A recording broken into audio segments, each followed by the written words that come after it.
Hey virtual pilots, welcome back to another live stream. We are flying the PC-12 from Coronado. That came out a few days. It's fair to say it's met a bit of a mixed reception from people. I've spent probably the majority of this weekend flying it around. So this live stream's in part live stream and flight. It's kind of a, let's call it a preview of the aircraft. I want to spend a little bit more time with her before I do a full-blown review, but expect that to be coming in the next week or so. But we're flying today from Dundee all the way up over Scotland and out to a relatively remote northern island that is part of the United Kingdom. Following some excellent feedback that I had on a previous live stream, I have published a picture of tonight's flight plan on my Twitter account. You've got a link to that down in the description, so please do go and find the flight plan there. Give me a follow whilst you're there at the same time. So we've got the sim loaded up. I think what I will do is give you a quick tour around the aircraft. We're parked here on the grass, and part of the reason that this aircraft has had a bit of a muddled reception is that it's got the odd bug that needs squashing. I think it's fair to say that the majority of aircraft, when they get released, do have bugs.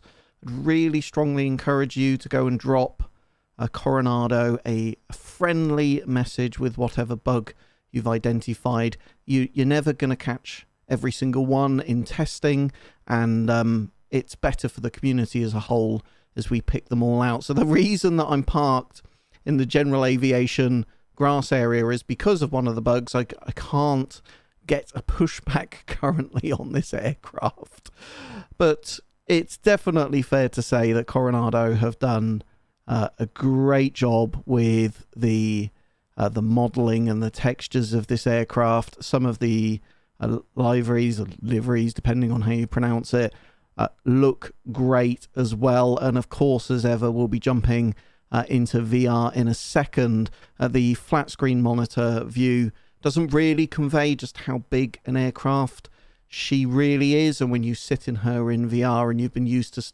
even flying something like the Kodiak 100, which is a not small aircraft, it's very noticeable very quickly that this is a large, powerful turboprop aircraft, without a doubt. I know that there has been lots of grumbling with previous aircraft from Coronado about the models for the pilot, so they've included default models here, which is fab. But yeah, it really, really does look very good indeed. They've included a tablet with the aircraft. It's sort of in a slightly odd place, in my opinion. I would have quite liked to have seen it maybe mounted over here on the window and be clickable. They've put it down here.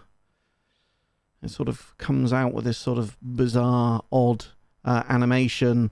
But yeah, there's static elements that you can put on, so tie downs and plugs for pitot covers and things like that. You can have an external power, tow bar, and you can open passenger and cargo doors. So if we jump back out to our external view, we can take a quick look at that.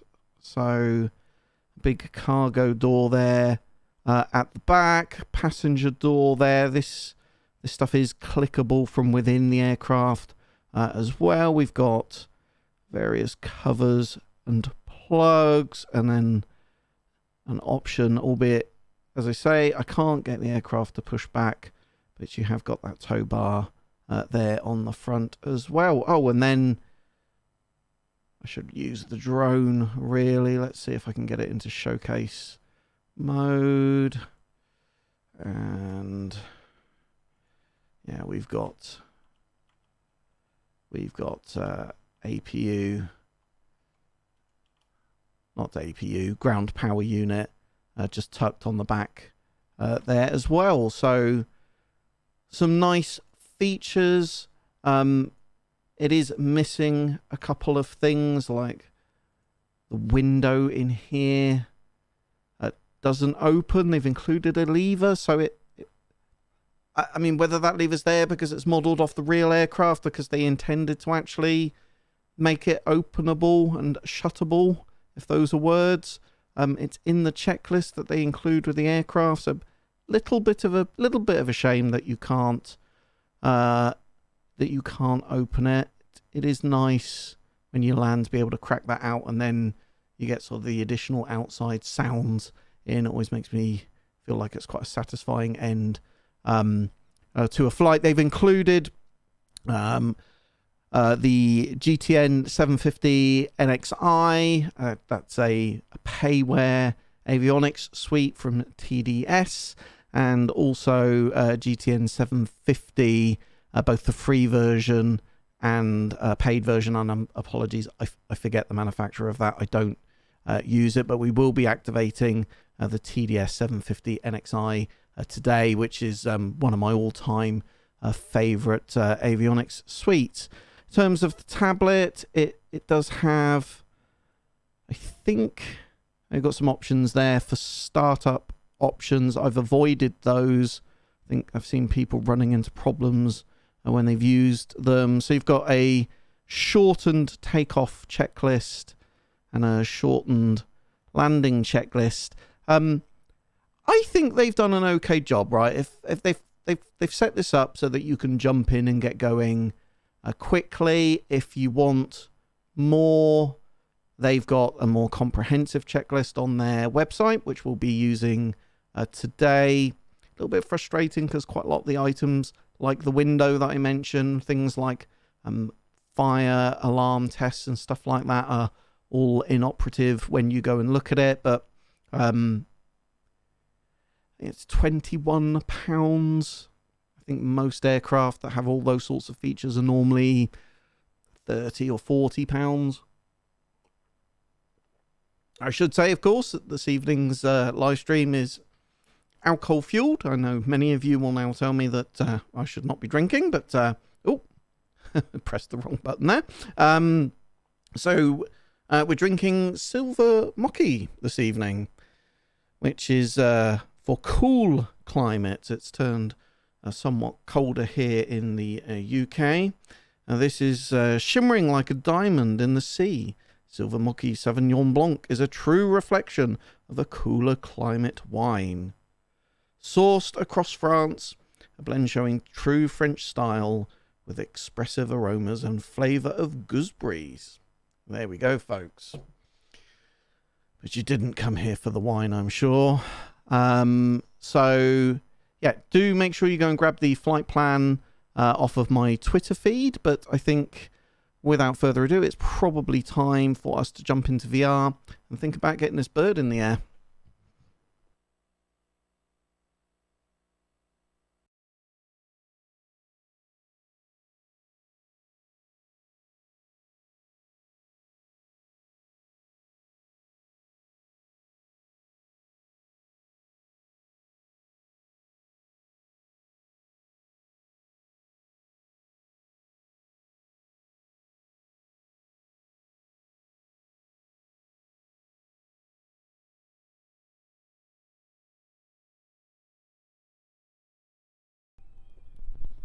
Okay, you should still be with me, and you are.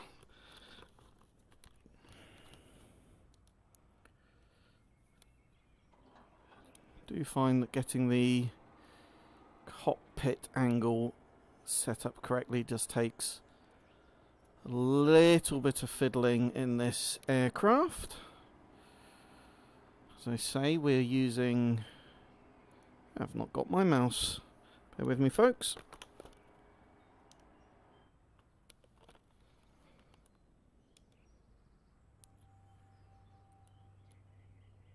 Sometimes just the order in which you get stuff up. I've still not got the mouse.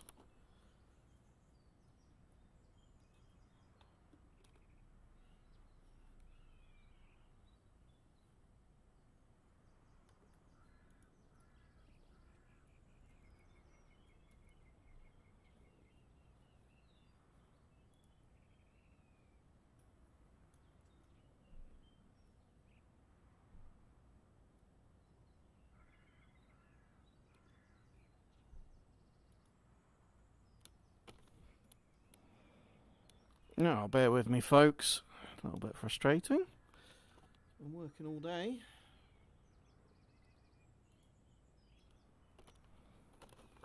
Try it again. And this does happen from time to time. There we go. I can see I've got it now. Perfect. Right.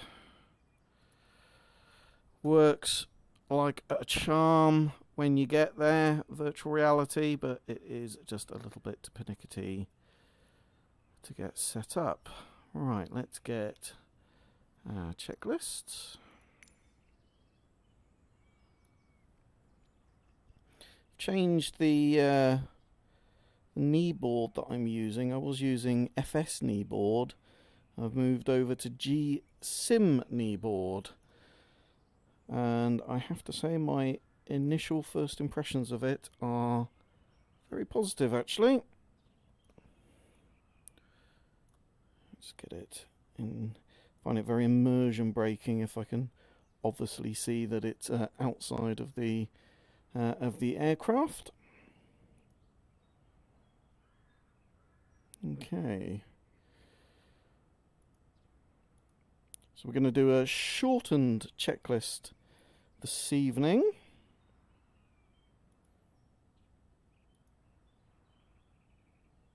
Okay, so pre-flight inspection, we're going to say we've done. Let's make sure we've removed all of the covers, etc.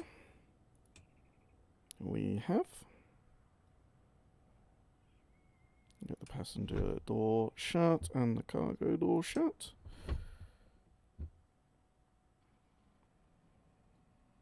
We can have the pilot models on.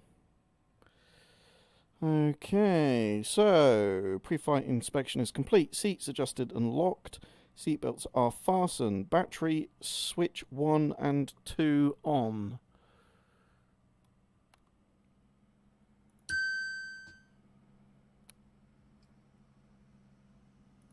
Okay, check both 24 volts, so both 24.4 volts. We haven't got external power. Right, landing gear lever is down and we have 3 greens. Fuel contents, we've got 50% on both wings. Fuel pumps, left hand, right hand onto auto. Oxygen lever is coming on. So pilot ventilation window, this is this window here that I was on about. Maybe they'll add that in an additional update. So external lights, we'll get our beacon on.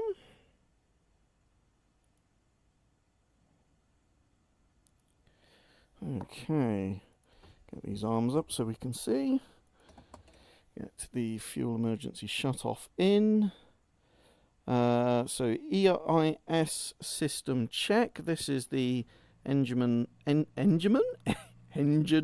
instrument system here. So it's a little bit tricky to get your mouse on, but there we go.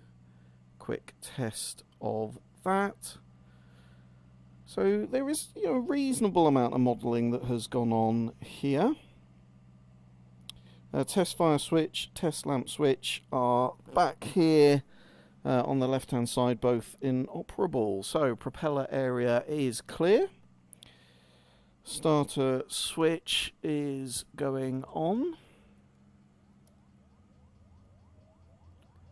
She makes some funky sounds as she starts up. So we're looking for NG just over 13, and condition lever is going ground idle.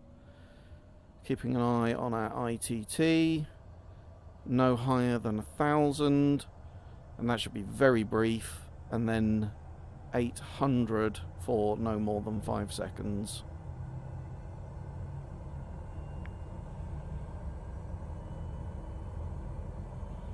She's peaked at 760. And now she's starting to come down, so that's a good start.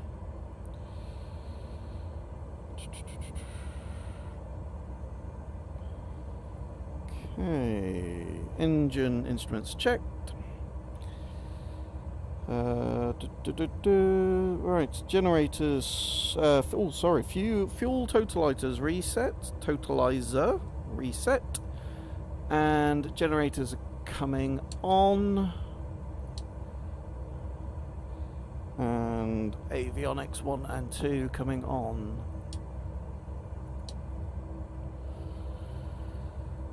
Okay, so flight instruments have lit up. We've got the 750 NXI powering up, just doing its TORS system check. TORS system test okay. Good stuff.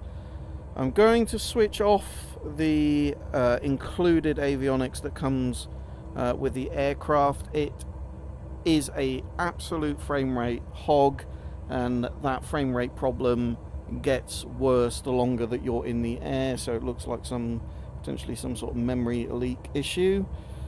As I say, we're doing a slightly shortened checklist today. ECS is on auto. Inertia separator we will switch on because we're on the grass. If I can remember where it is. There it is.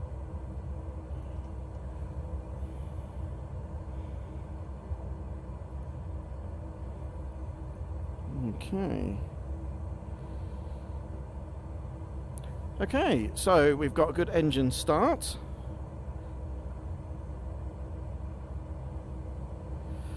A de-ice warning, and that's okay. We'll put that on in a second. Right, let's get our flight plan put in.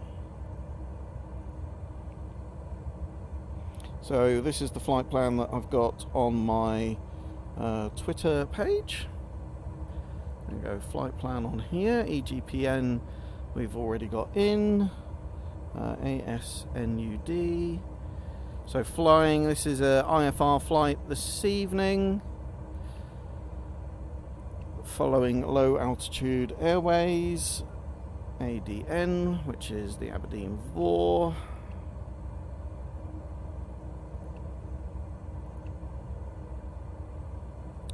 And PTOX.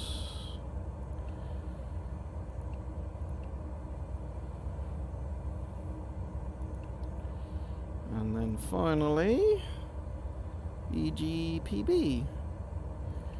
EGPB. We will be flying an ILS approach this evening. So we'll put that in as a procedure for us to monitor. EGPB and ILS-27. We will load that approach, and yes, we know it's just for monitoring. Right. So let's preview our flight plan. Yep, that looks correct. CDI is on GPS. One of the other problems I've been having with this is getting the GPS track correctly on with the autopilot. So she certainly is not unflyable. There are some bugs that Coronado need to work through. So engine is started. We need to do a before taxi checklist. Right, so check no flaps confirmed. 15 degrees of flaps. Okay, test autopilot. So all those lights light up. So autopilot is working. And then we want to set the autopilot and confirm that flight input will switch her off, which it does, and the yaw dampener and the flight director come off. Push a test. Just there.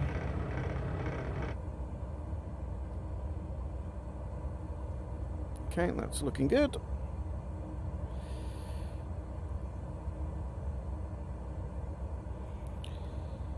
So we want de-icing probes on. Let's switch that warning off. I think we are pretty well there. Let's get some lights on, nav lights on, wing lights on, strobe, and taxi. Okay, we're quite tight to the aircraft next to us, so we're going to go full left rudder and with a bit of brake. Of course, you wouldn't put aircraft as close as that to each other, but I would have parked up here if I was able to do a pushback. It would have made much more sense for an aircraft of this size. I'll be honest, by the time I'd planned the flight route and realised that that pushback was a problem, I didn't have time to replan it. So it's a bit of a workaround, and hence I think some of the gripes from people with this aircraft. Okay, so pre-takeoff checklist. Fuel quantities checked. Friction locks adjusted. Trim is all correctly set. Flaps are at 15. Flight controls are free and correct. De-ice probes are on. We don't need windscreen heat. It's still summer. Transponder. Our transponder we need to switch to altitude. We'll squawk VFR for the sake of this flight. We're not flying in VATSIM this evening. Condition lever needs to go flight idle. We'll do that when we're on the runway. We don't need de-icing boots. So ECS switch coming off. Okay. Let's taxi her onto the runway. Landing lights coming on.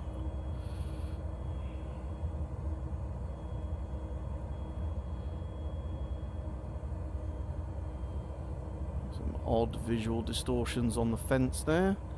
I suspect that's NVIDIA's deep learning super sampling causing that problem. Okay, so condition lever is flight idle. Heels down. We are applying power smoothly. Don't want to exceed torque of 38.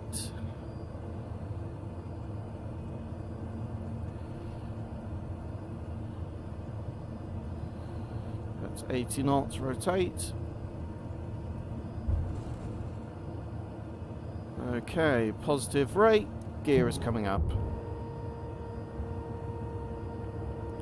That's 100 knots, flaps are coming out. Which pitches down quite quickly when you do that, so keep her on the runway heading until we're 600 feet AGL.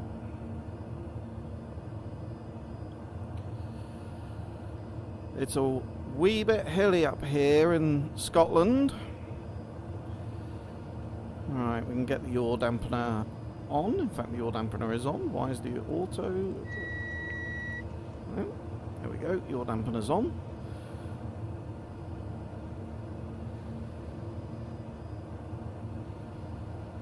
So we will be cruising at the lofty altitude of 15,000 feet this evening.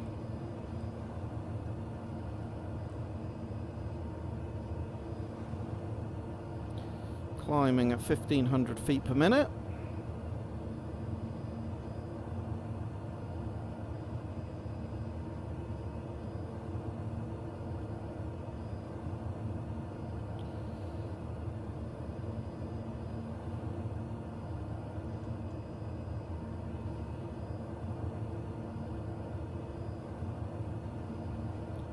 Getting a very, very good frame rate, by the way, with this second avionics suite switched off. I'm getting currently something between 59 and 60 frames per second, which is not bad.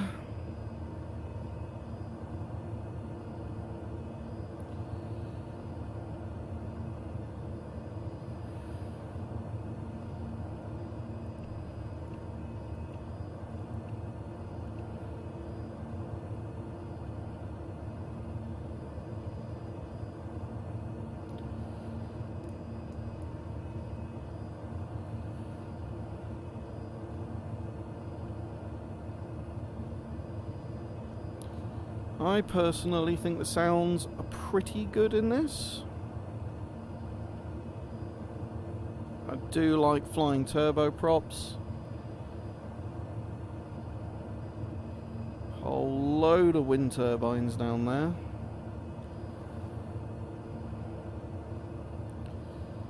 Okay, so we're going to go with indicated airspeed for the climb, nav, and we're going to get the autopilot on.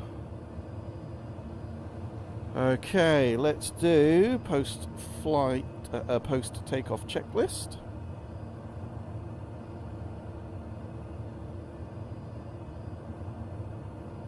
I assume that there is one here.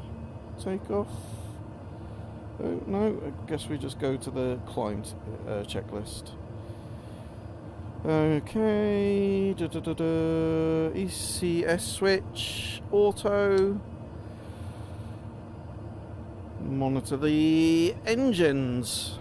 And put a little bit more thrust in than that. 38. They're looking good. Temperature's good. Pressures are good. 1700 RPM on the propeller. Okay, continuing to climb at 1500 feet. Just coming up on 6,000.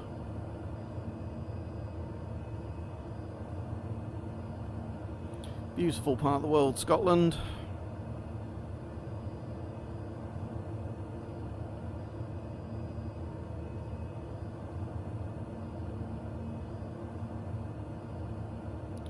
So we're doing a reasonable amount of speed. We've got 165 knots indicated airspeed. That's whilst climbing at 1500 feet per minute. So she is no slouch, this aircraft, no slouch at all. Okay, we can get our landing lights off and our taxi lights off. We're probably going to get our strobe off as well.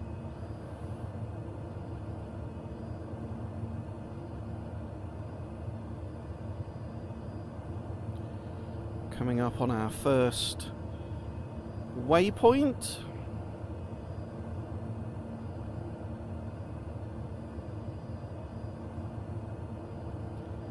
We'll get up to our cruise altitude. We'll rattle ourselves through the cruise checklist, and then I think we'll jump out of the R and we'll have a look at what she looks like up in the air.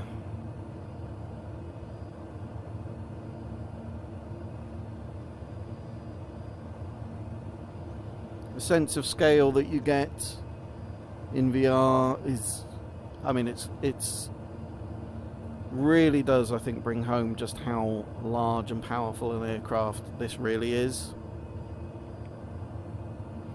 No problems with the autopilot. It's all working well. You can see on our altitude selector that our 1500 feet is armed.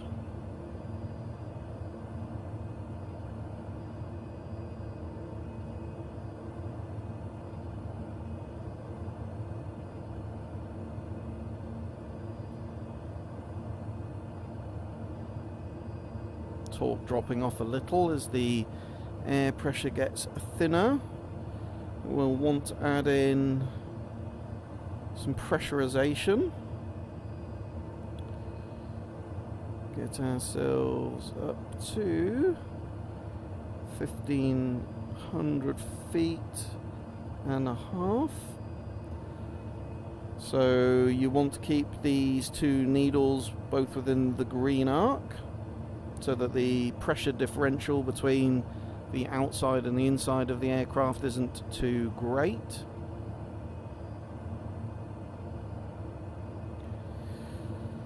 We'll be coming up on our cruise altitude quite quickly, so let's have a quick scan through. Cabin pressurization we've just talked about. Power condition lever, power control lever set. Monitor.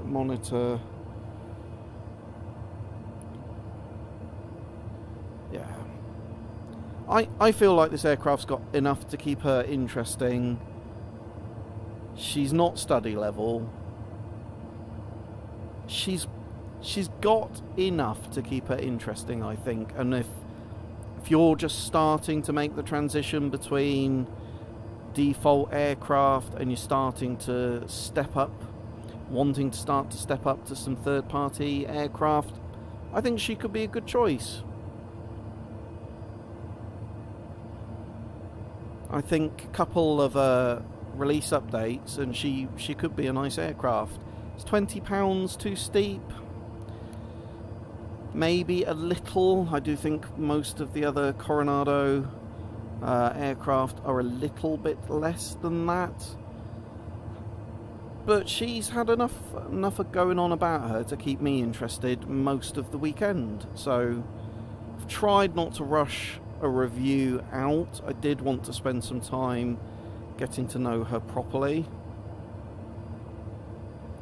particularly given that I'm using the beta of Sim Update 10, all of the usual quirks, etc. that you get from Microsoft Flight Simulator. It's easy to presume and assume it's to do with the new aircraft that you've installed, when there's every probability that it's just a quirk of the Flight Simulator. Look how incredible this scenery looks. And because you've got all of that in 3D, because you've got the two lenses on the headset, you get a real sense of that depth perception. It looks incredible. Really is nice cruising up at this high altitude, and it felt pretty well effortless for her to get up here.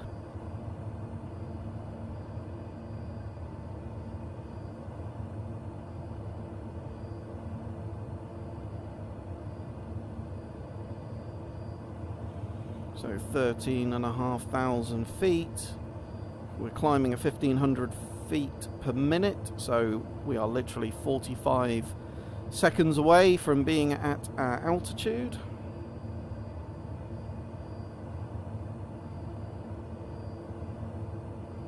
You see they've got digital displays on here. There's the warning that we're within 1,000 feet of our altitude. They've got indicators on here for both inches of mercury and hectopascals for the altimeter setting.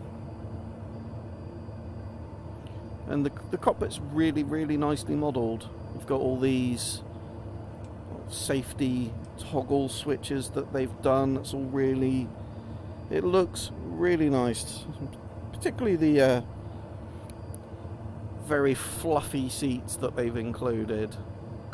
Right, there we go. We can see our vertical speed just starting to drop off. We can put just a little bit more torque in. We can go into about 36. Should be good.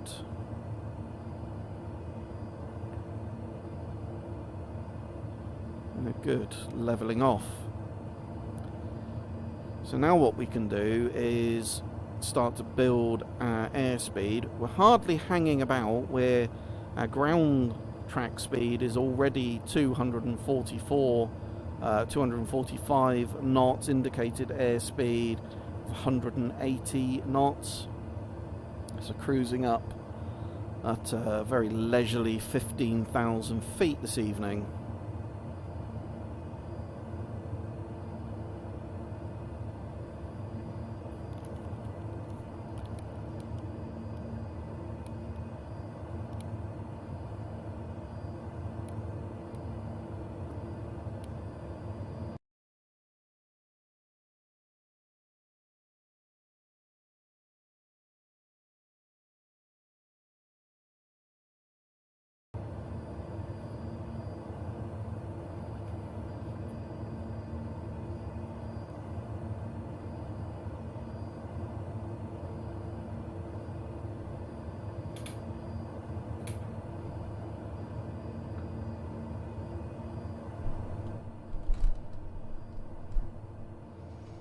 Okay, just jumping out of VR for a second.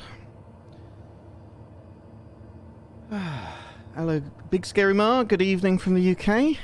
Good evening to you too. She's just sat in the next room, by the way. That's my wife who's moderating the stream this evening. Jordan Haig. Hi, can I get some help? Sure. Let me know what you need some help with. Happy to help if I can. Mike Kelly. Are you flying online? Can we fly along? Am I flying online? I don't know, actually. I'm not sure that I can check now that I'm actually in flight. I've got a feeling that I'm not. But that is another great suggestion. We'll do that, Mike, for the next stream. I'm planning to do some fly-ins as well at some point.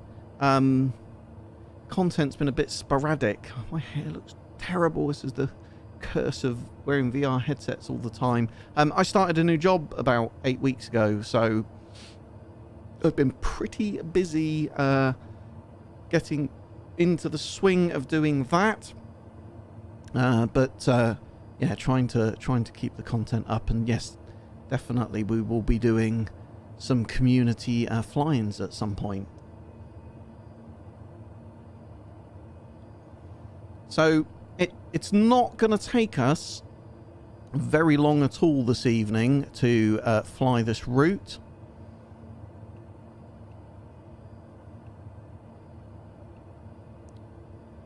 It's about 13 nautical miles to the next waypoint, and then, if memory serves, it's about 150 nautical miles to the next point.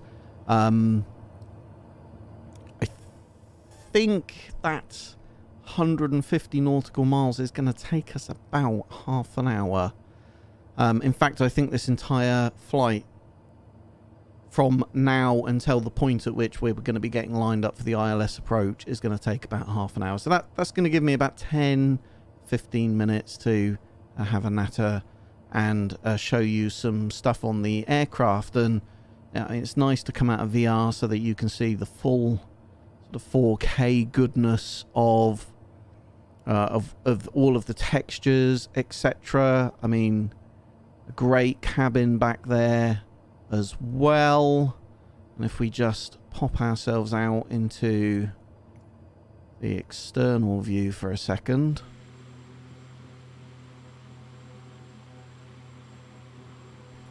If I hide myself for a second.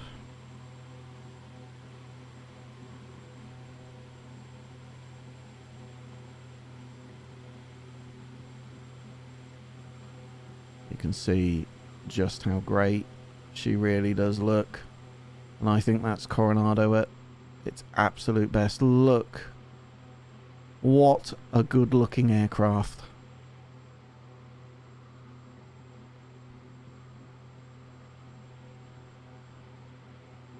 Yes, Adams, Coronado, yes. PC-12 came out about 2 or 3 days ago.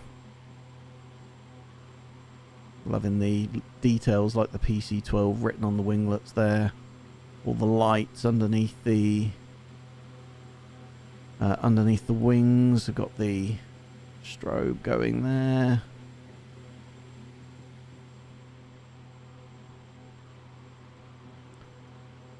If we jump back in, have a look at some of the quick view points.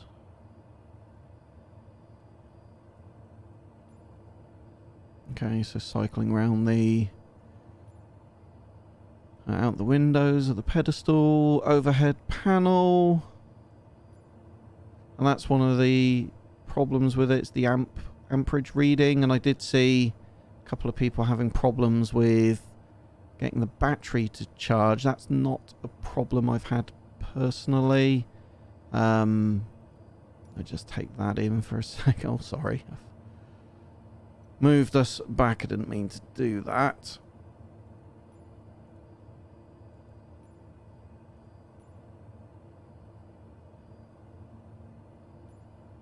Yeah, and then some quick views in the back. Yeah, I mean, That looks very nice, doesn't it?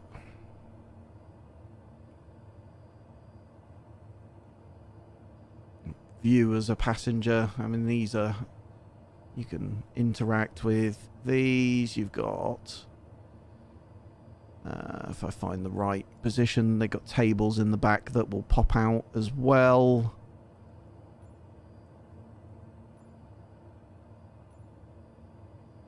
So here we've got tables that will pop out.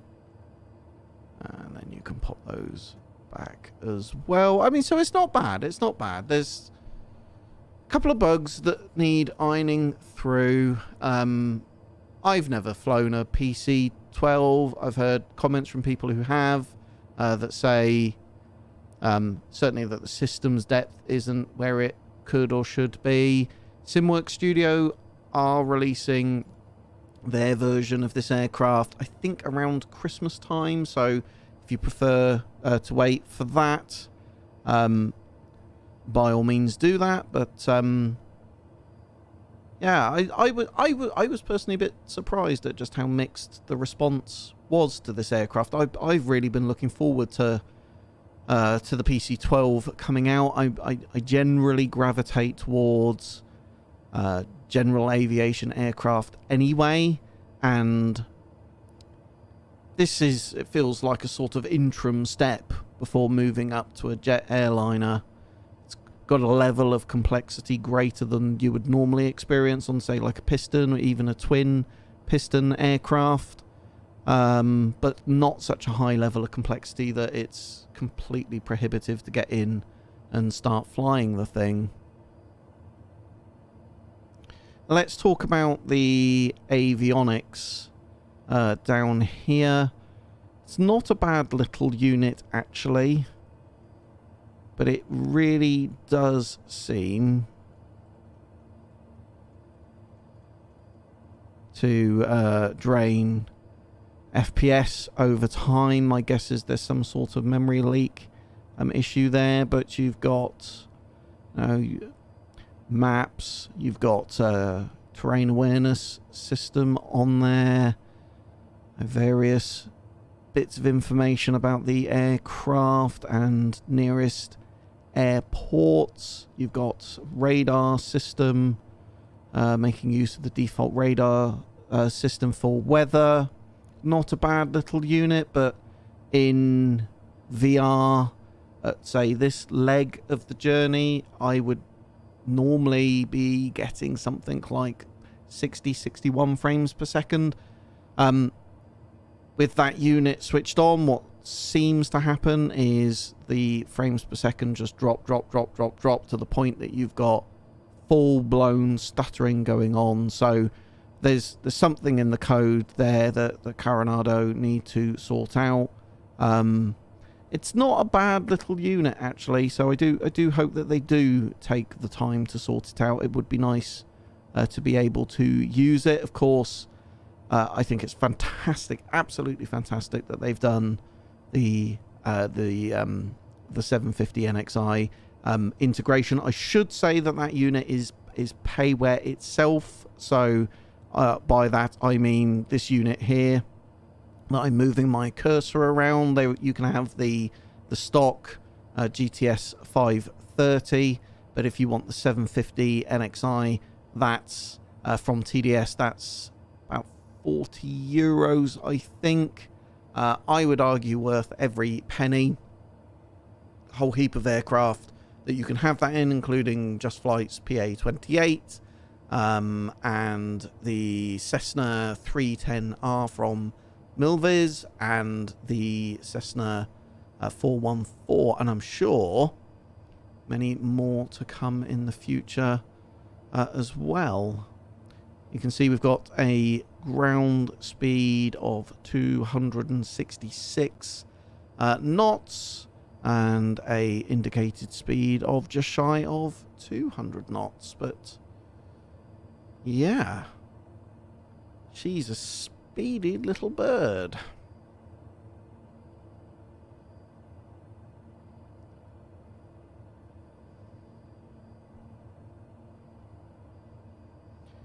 Of course, this is the second aircraft that Coronado have released of recent weeks. We had the fantastic V-tail. I've forgotten the... Is it P-35B? V-35B, I think it was. So, I mean, Coronado are spitting aircraft out at a fair old rapid rate of knots, and studios like SimWorks Studios, that they produce less aircraft, as certainly not as frequently. They tend to go much deeper into the aircraft when they do. It's just a balance, right? I think it's nice to have a variety, a spread of levels of complexity. When you've been flight simming for some time, we tend to come at it from the perspective of already knowing a reasonable amount about flight simming. There are more flight simmers, I think, probably as a direct result of Microsoft Flight Simulator being released, and I think almost certainly as a result of it being available on the Xbox.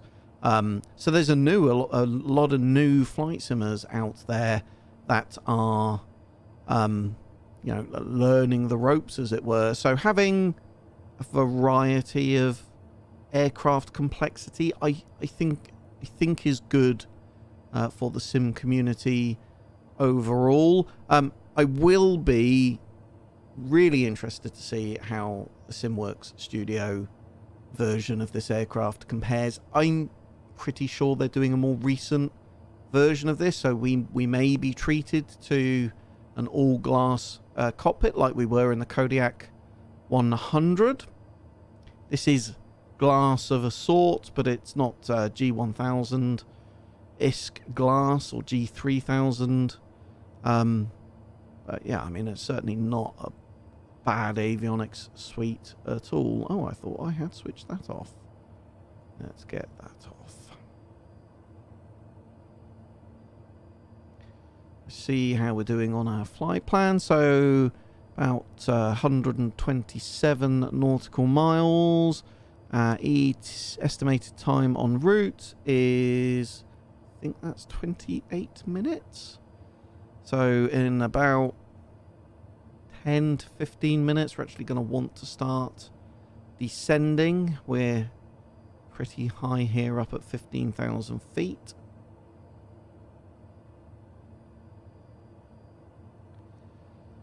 Very, very short stopping distance, this aircraft. She's got that reverse thrust that you can kick in. You can land her on grass strips, dirt strips. Very versatile aircraft. I believe she's classified as a short takeoff and landing aircraft. I mean, it's not Kodiak levels of performance. This is really designed as an executive cruiser.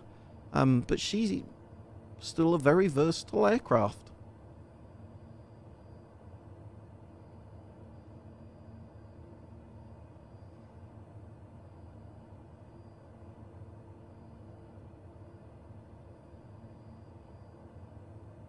We've got lots of good stuff coming from for the simulator in the not too distant future as well. So still a sim update 10 later on this month, followed very quickly by World Update 11, that being Canada.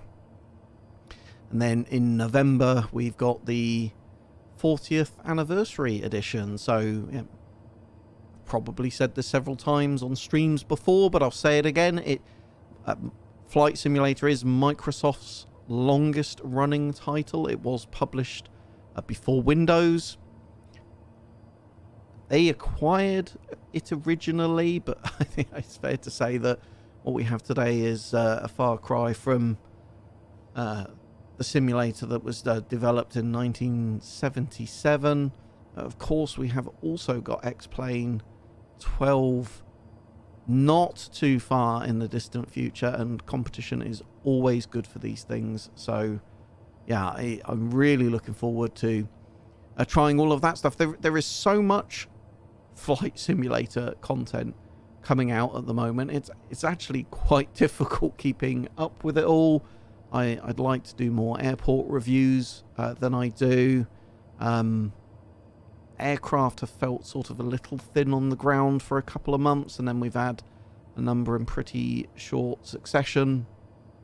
But the drumbeat of development still feels pretty consistent, which is fab.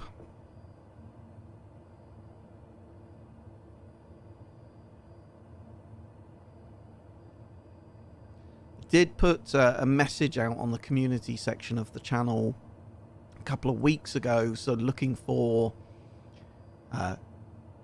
streaming suggestions, maybe some difficult challenges to take on.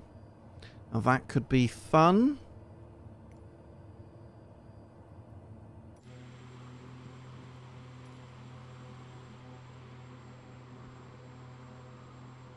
We're streaming in 4K goodness this evening. Right out over the water. You can see, you can see why pilots get disorientated, can't you, when they're far out over the water.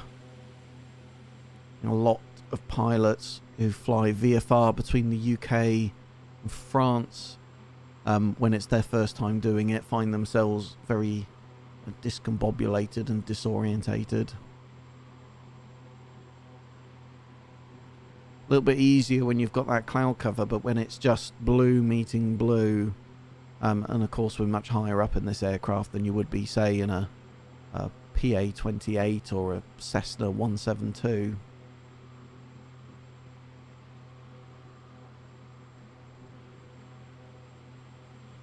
Yeah, I think all in all, they really have done a good job with the textures.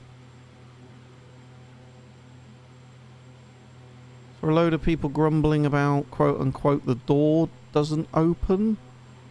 I'm not sure which door they thought they were on about, because the two doors that this aircraft has do both open. So we've got the passenger door here. I'm obviously not going to open it now whilst we're in flight, but it most definitely does open. And then you've got this cargo bay door here, and that most definitely opens. You get pitot covers, exhaust covers, and a external power unit and a tow bar. You've got tables that open and fold. So what haven't we got? We've not this window, this ventilation window by the pilot doesn't open, and there's a toilet door that doesn't open. I mean, the ventilation window's a shame. The toilet door, like, you'll open it once and then never do it again.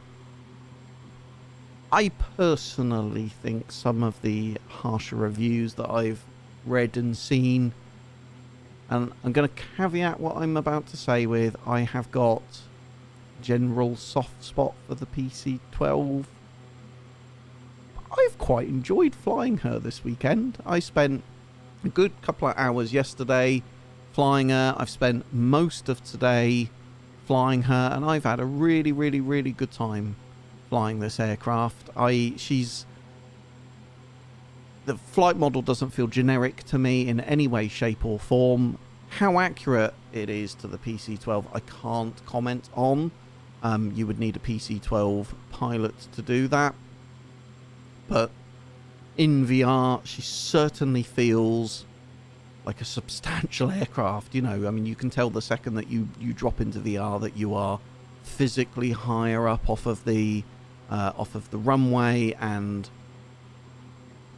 I mean, odd things like it doesn't feel like you're going very fast when you roll down the runway. I mean, that's like an optical illusion. It's like when you get in a bigger car and drive on the motorway, and I don't know if you've ever been in that situation where you suddenly think, crikey, I'm going a lot quicker than I thought I was, and then you need to slow down. It's because the mass of the vehicle is creating this sort of perceptive illusion. You're used to it feeling faster than that at those speeds because the vehicle that you're used to being in is lighter and smaller. So the same is true in aircraft. So, and part of the reason when you roll down the runway and it doesn't feel like you're going very fast, I mean, arguably that's a testament to a great job done, because it's a substantial aircraft.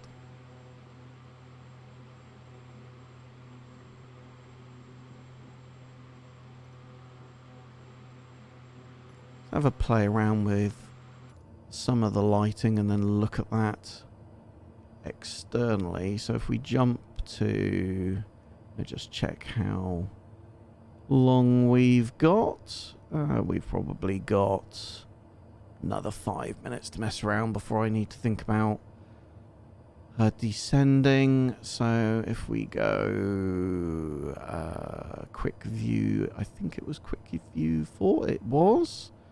So if we get, I'm just going to have to hide myself so that I can see what I'm doing. So if we get the landing lights on, strobe lights on, wing lights already on, let's get the taxi lights on as well for good measure. Let's jump outside and have a look and see what that looks like.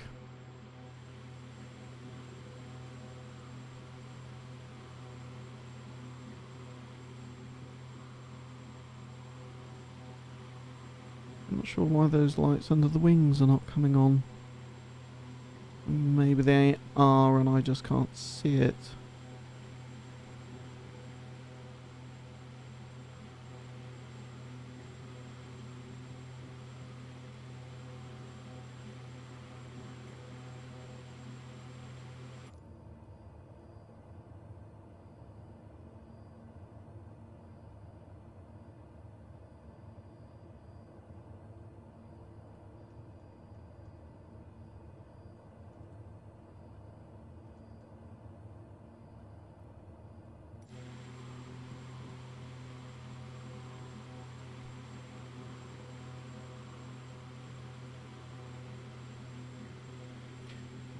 I think if you've got 20 quid to spare, I think she's worth it.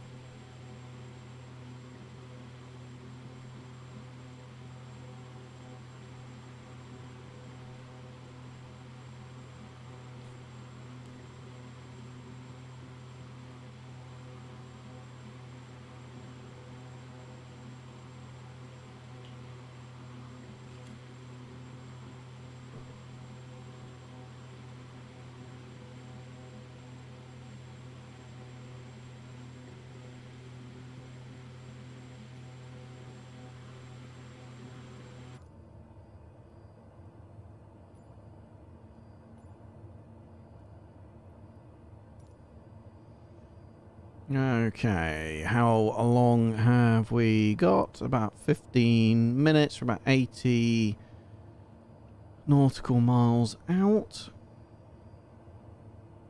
So I think we're going to want to start a descent down to 15,000. 15,000, we're at 15,000. Let's start a descent down to 5,000.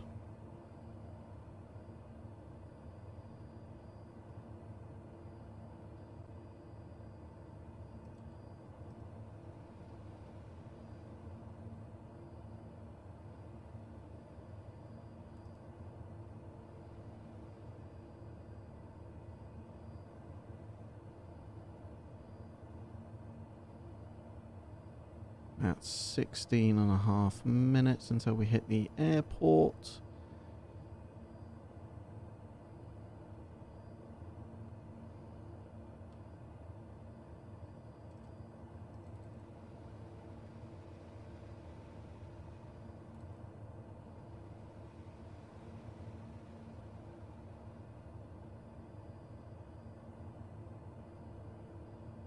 Ah, recog lights. That's how you get those on. Do you know, I looked at that several times and went, I don't know what that does. I'm gonna press it and then cause myself a problem. But let's get those on. Again, I'm gonna have to move myself. So, recog lights. Let's jump outside and have a look. You, sir, are a genius. Thank you, Alan.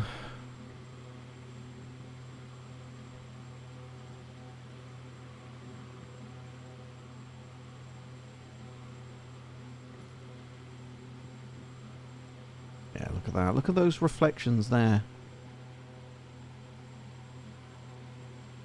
You see the reflection coming off of them.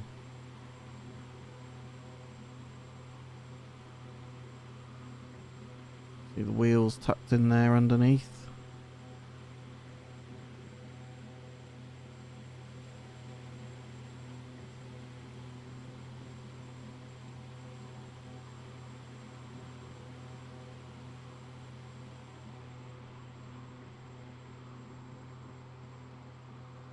Vent there. Very nicely modelled.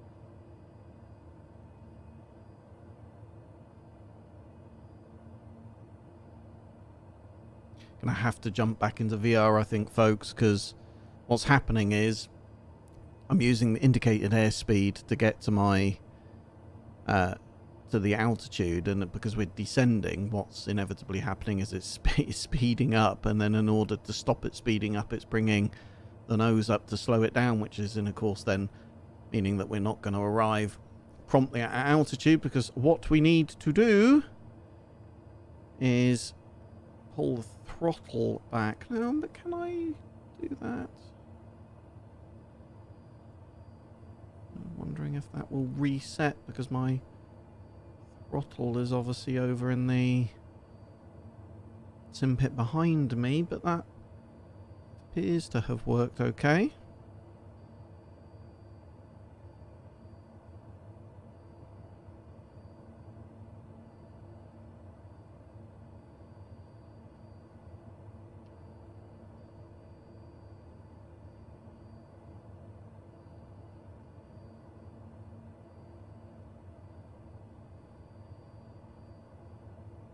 Alright, we're 12 minutes out. I'm going to top up my glass. We need to start going through our descent checklist as well.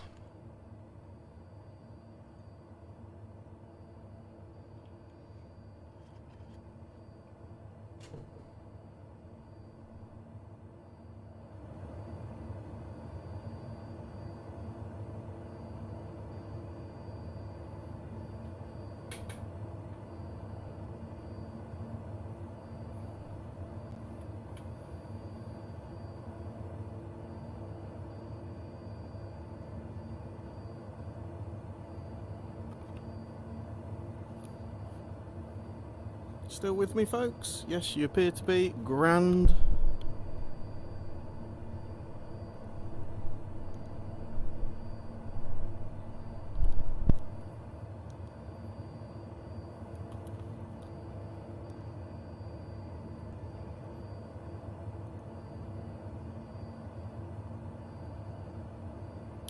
Seem to have lost my mouse yet again.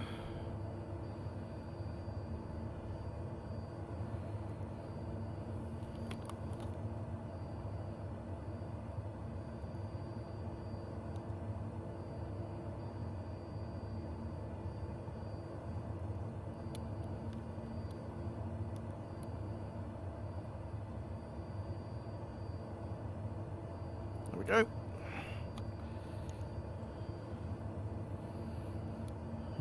Okay.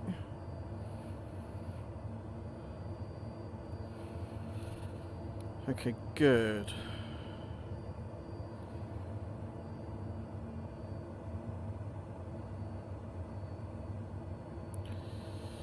Okay, 11 minutes out with about 7,000 feet that we need to lose.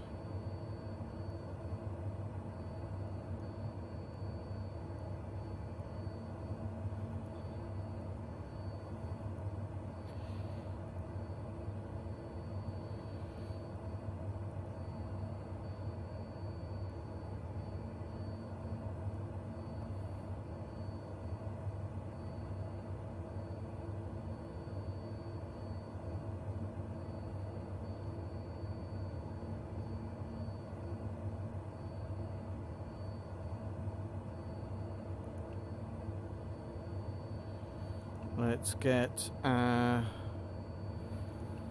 ILS dialed in.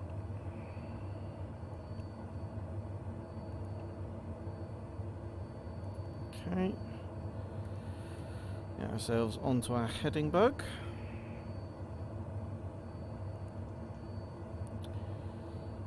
And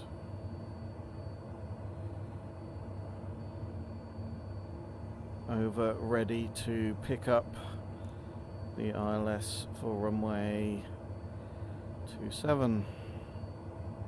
So we'll turn our nav needle to 270 degrees.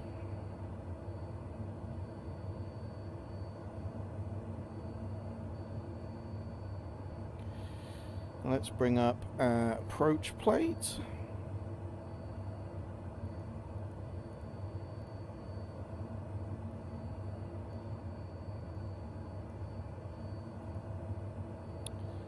So we need to maintain 2,100 feet until we're 6.5 miles away. So let's descend down to 3,000 feet. Should be able to see the island coming soon.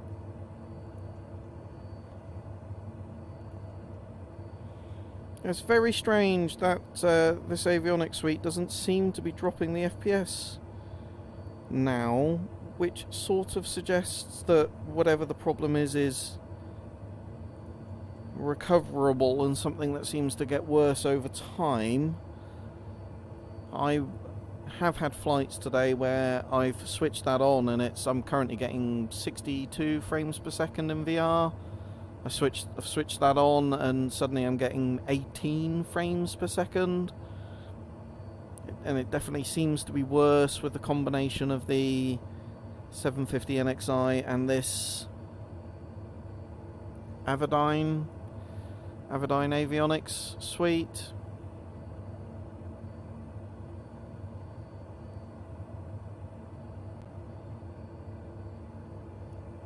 Okay, good. Estimated time to arrival's holding steady because we're slowing down. It's coming down past 9,500 feet.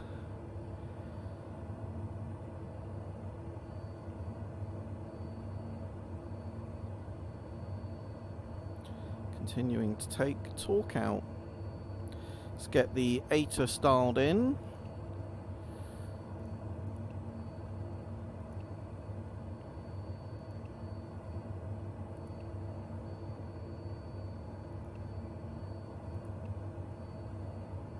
SUMBURGH Airport information, Yankee 1100 Zulu. Wind 271 at 4. Visibility, 9er.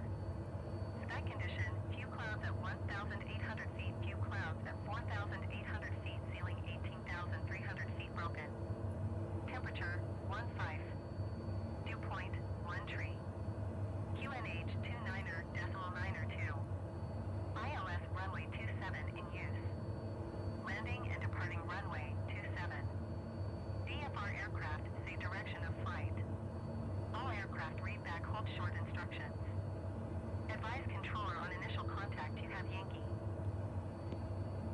SUMBURGH Airport information, Yankee 1100 Zulu. Wind 271 at 4. Visibility, 9er. Okay, good.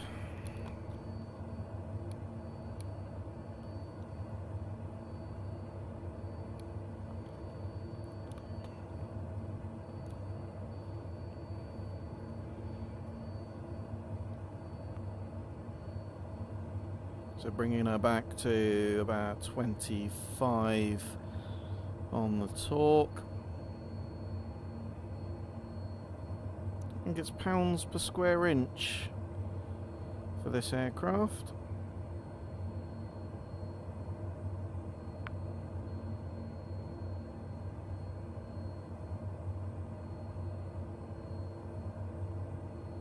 Good.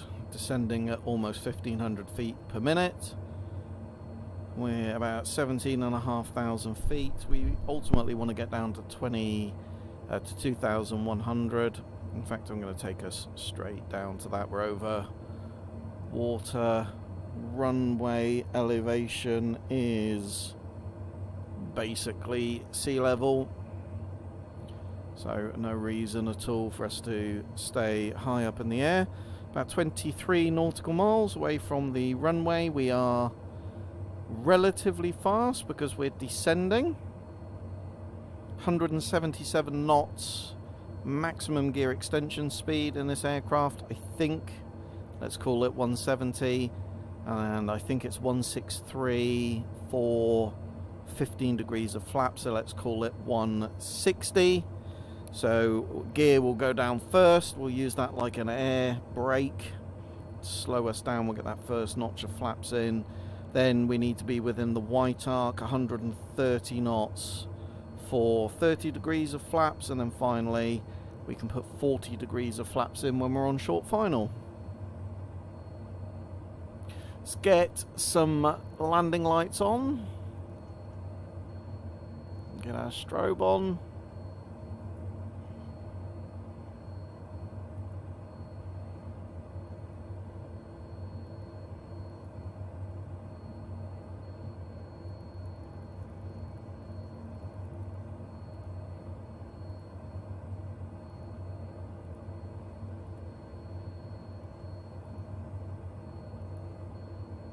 Okay, you can see the island there in front of us.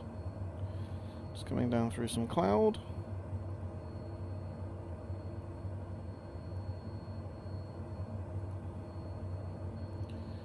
And we're going to want to get that off completely. No need to pressurize the aircraft at this altitude.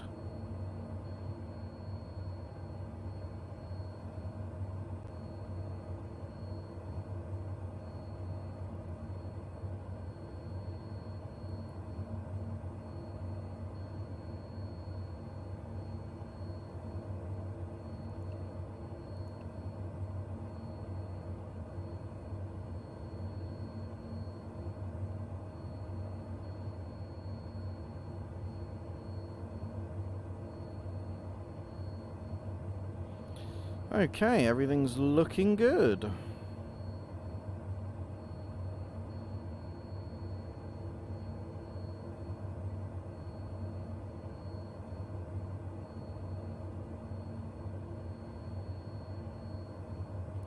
Gonna level us out at 3,000 feet, I think, purely so that we can lose some of the speed.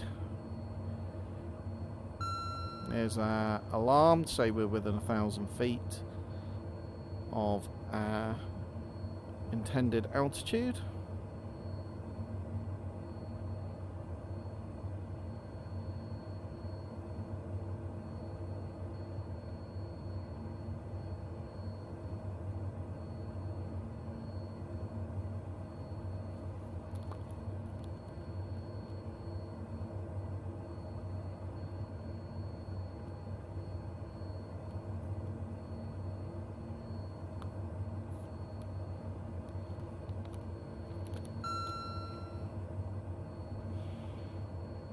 Within 300 feet of our intended altitude.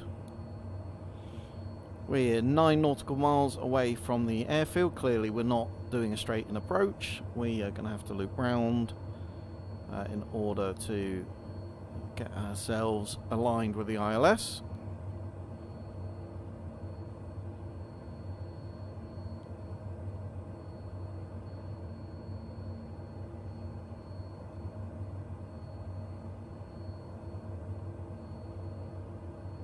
Okay, airspeed starting to reduce.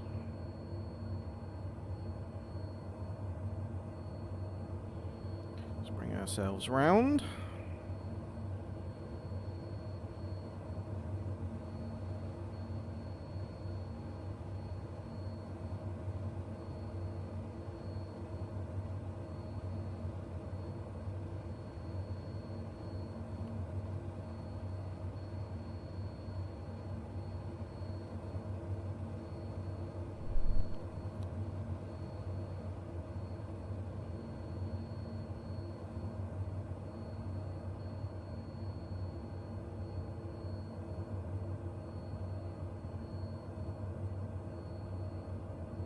Airspeed's continuing to reduce.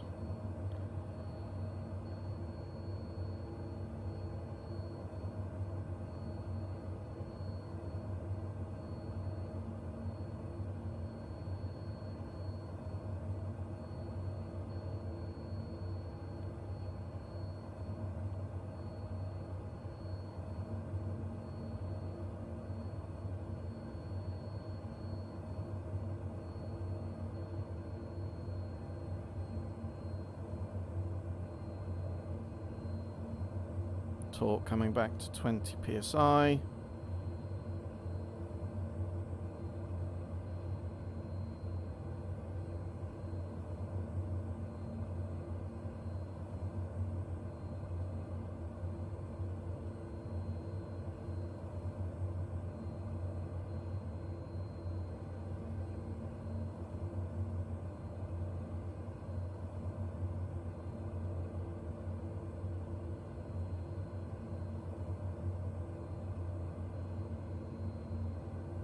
That's 170. Landing gears coming down.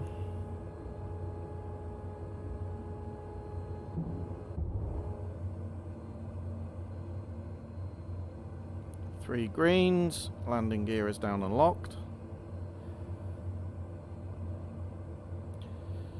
First notch flaps coming in.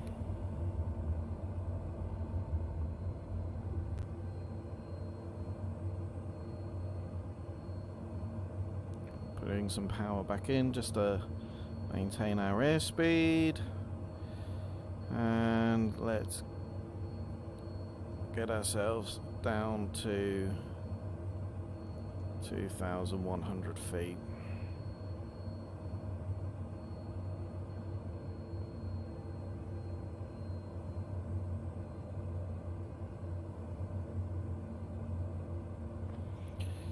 Right, before landing checklist, ice protection is required, done, altimeter is set, fuel quantity, we have more than a quarter of a tank, landing gear down, landing lights on, external lights on, we know our flap speeds, passengers, be briefed, we are going to land in a second. It would be ideal if you could sit down and be quiet. Final checks we will do in a second. Okay, let's get ourselves lined up on the ILS. We can see that the glide slope is above us. We're a bit slow, so I'm going to put some power in, rock us down.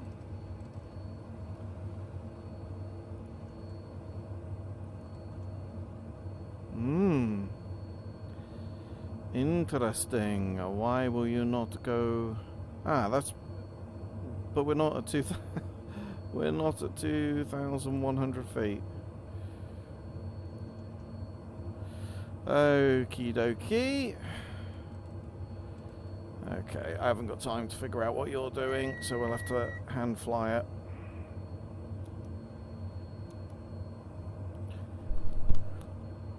That will make it more interesting anyway.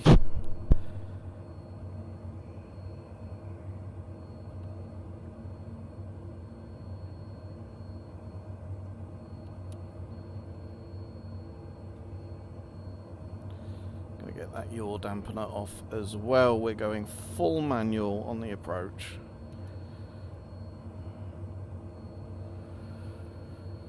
Let's get 30 degrees of flaps coming in. Watch that tendency for her to pitch up. Trimming down.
overshot ever so slightly, but not by much.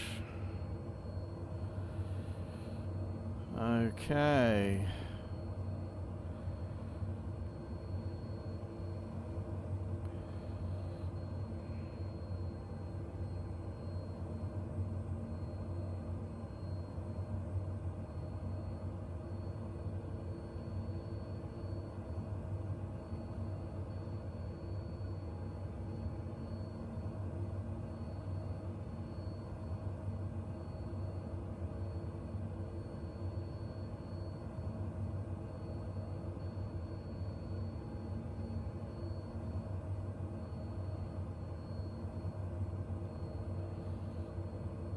Okay, looking good on the approach.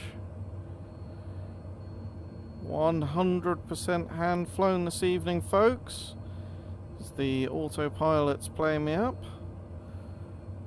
Alright, taking the power out. We're a little above our glide slope. I don't want to overcorrect. Power coming in. There we go.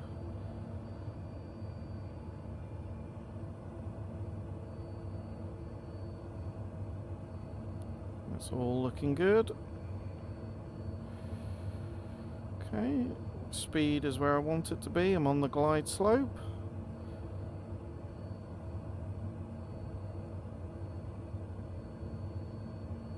I've got the runway in sight.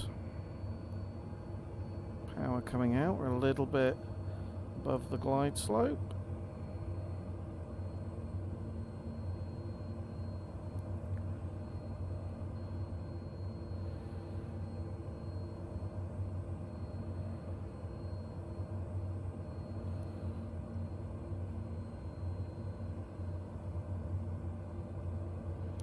Alright, final checks. Landing gear 3 green and down. Flaps are at 30 degrees. We'll go 40 degrees in a second. Pressurization is 0. Autopilot's disengaged. Yaw damper is disengaged.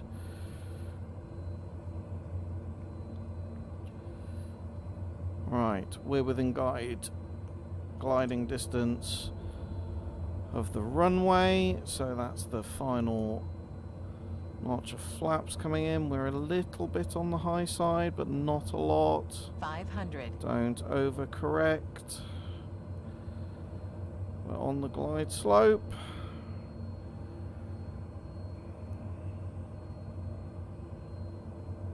A lovely yacht down there. I'm going to be getting to about 90 knots.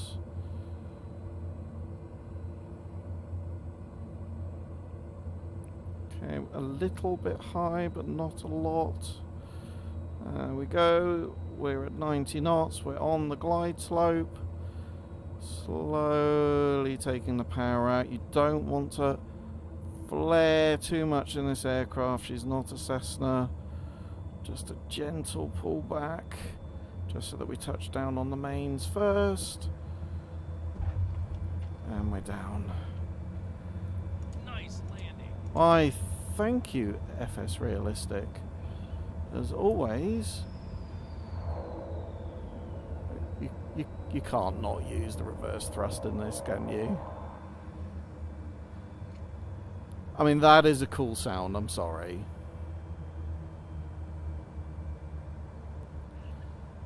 We get ourselves taxied off over here.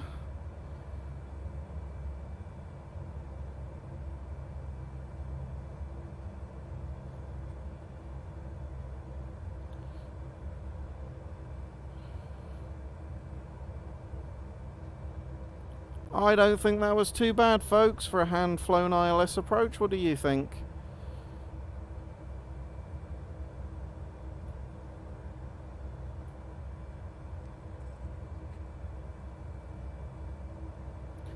And that, for me, folks, is flight simming at its best. Some people like shooting stuff. There's nothing I love more than acing a landing.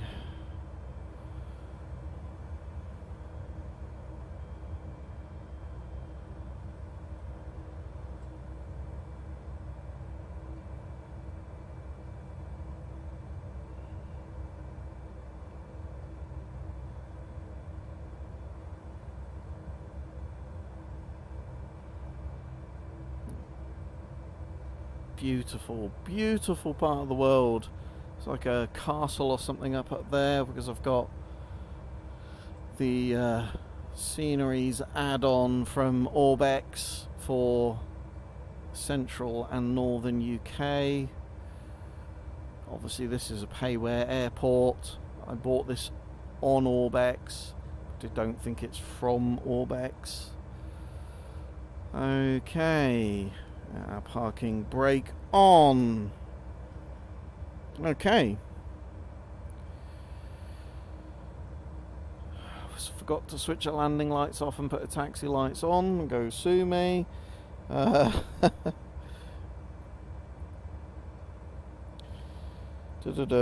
landing, flaps are up. Yes, external lights is required. Transponder standby.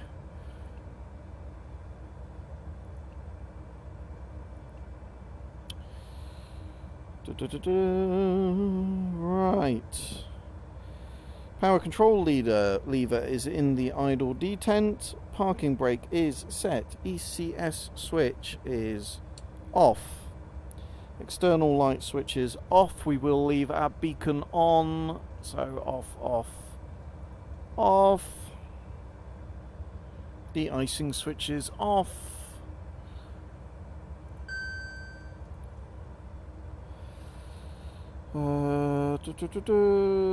So standby bus switch is coming on. Avionics bus 1 and 2 switches off. It's going to do some weird stuttering thing because it... Oh, it's not done it this time. Well, maybe it'll do it when I switch the batteries off. When I switch the generators off, maybe.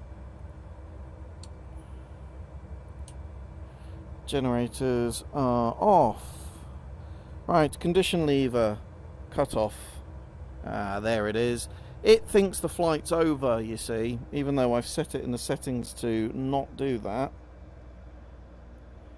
It's for those of us that like doing a full shutdown. We don't want to just jump straight out of the sim.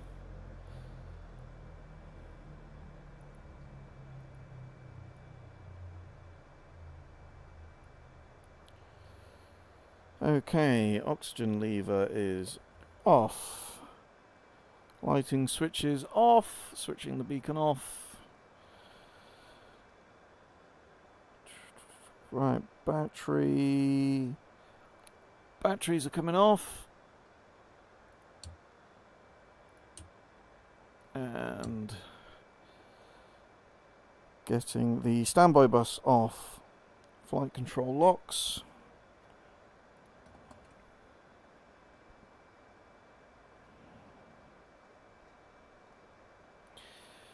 And that's it, folks. We are down and done.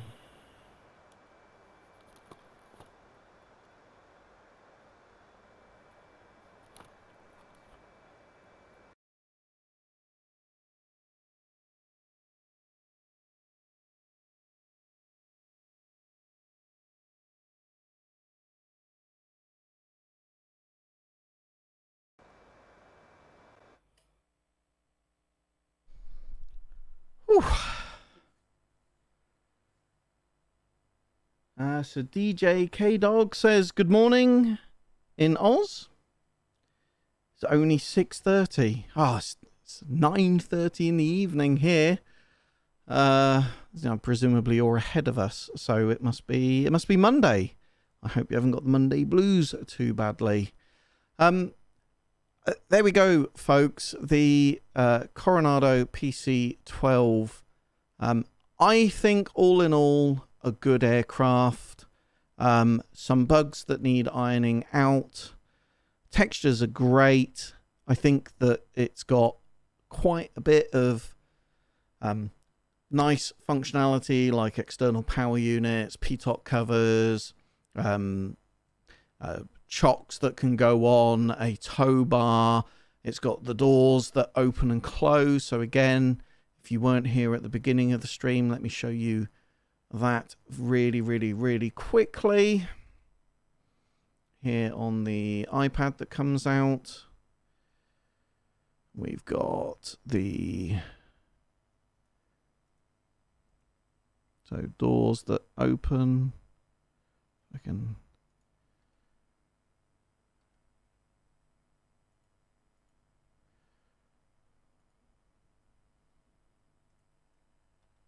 There we go. Doors are open. And then we can put on static elements, external power, and the tow bar.